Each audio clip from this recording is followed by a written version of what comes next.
Rifiuti, bottiglie, sacchetti, cartacce, c'è di tutto lungo il Greto del Piave. L'inciviltà di alcune persone continua a regnare nonostante gli appelli degli amministratori e dei vari comitati.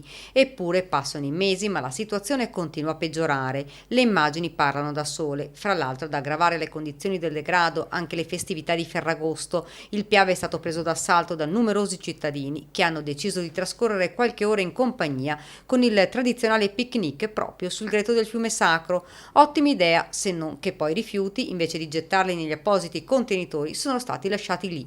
La rabbia del presidente del Comitato Salvaguardia del Piave che ribadisce il degrado è assoluto. Un degrado assolutamente, ma questo qui è un degrado che sta andando avanti da mesi o da anni addirittura, no?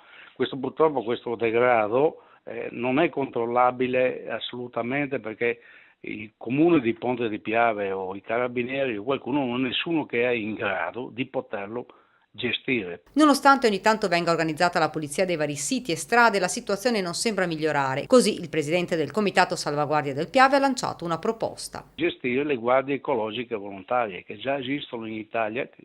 Questa è una legge famosa, legge Bassanini del 1997, che diceva si possono gestire queste persone, gestirle con guardie volontarie ecologiche. Gruppi insomma organizzati ed addestrati che sorvegliano il Greto del Piave e le zone dove abitualmente vengono abbandonati i rifiuti per pizzicare gli ecovandali.